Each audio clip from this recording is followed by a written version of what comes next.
চট্টোপাধ্যায়ের লেখা আমার ভারত আমার পশ্চিমবঙ্গ। গঙ্গার স্রোত, পদ্মার স্মৃতি, বঙ্কিমচন্দ্রের জাতীয়তাবাদী মন্ত্র, রবীন্দ্রনাথের গান, বিবেকানন্দের বাণী, নেতাজির বজ্রকণ্ঠ, কাজী নজরুলের কবিতা, সব মিলিয়ে এক চিরন্তন চেতনার নাম পশ্চিমবঙ্গ। 1947-এর সেই উত্তাল সময়ে যখন ইতিহাস লিখছিল বিভাজনের দুঃস্বপ্ন, তখন এক প্রশ্ন উঠেছিল জেগে, আমাদের প্রিয় মাতৃভূমি কোথায়? আমাদের ভবিষ্যৎ কোন পথে? গভীর সংকটের সেই চরম মুহূর্তে গর্জে উঠেছিলেন এক নির্ভীক বাঙালি মহাপ্রাণ, ডক্টর শ্যামাপ্রসাদ মুখোপাধ্যায়।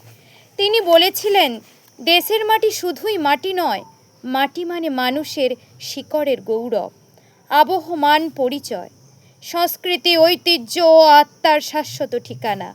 তার দীপ্ত সংগ্রাম, অসংখ্য মানুষের আশা আকাঙ্ক্ষা, বঙ্গীয় আইনসভার এবং ঐতিহাসিক সিদ্ধান্তের মধ্য দিয়ে অবশেষে 20শে জুন জন্ম নিল পশ্চিমবঙ্গ, ভারতের অবিচ্ছেদ্য অঙ্গরাজ্য হয়ে।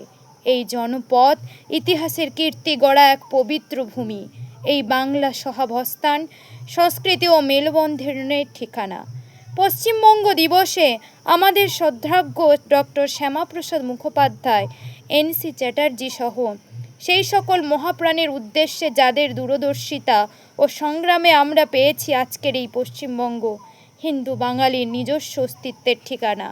আমাদের অঙ্গীকার ও দৃপ্ত শপথ, দেশ তথা রাষ্ট্রের নিরাপত্তা ও সার্বভৌমত্বের প্রশ্নে কোনো আপোষ নয়। দেশের মানুষ আগে, মাতৃভূমির সম্মান আগে। যে শক্তি বিভেদের আগুন জ্বালাতে চায়, তাকে ভালোবাসার আলো দিয়ে পরাজিত করব আমরা। কারণ ভারত শুধু একটি ভূখণ্ড নয়, ভারত একটি চিরন্তন অনুভব।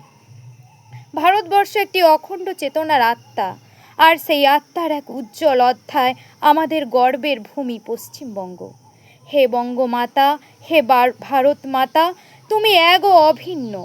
তোমার মাটি আমাদের গর্ব, তোমার ধ্রুপদী ভাষা আমাদের প্রাণ প্রবাহ, তোমার সংস্কৃতি আমাদের অহংকার।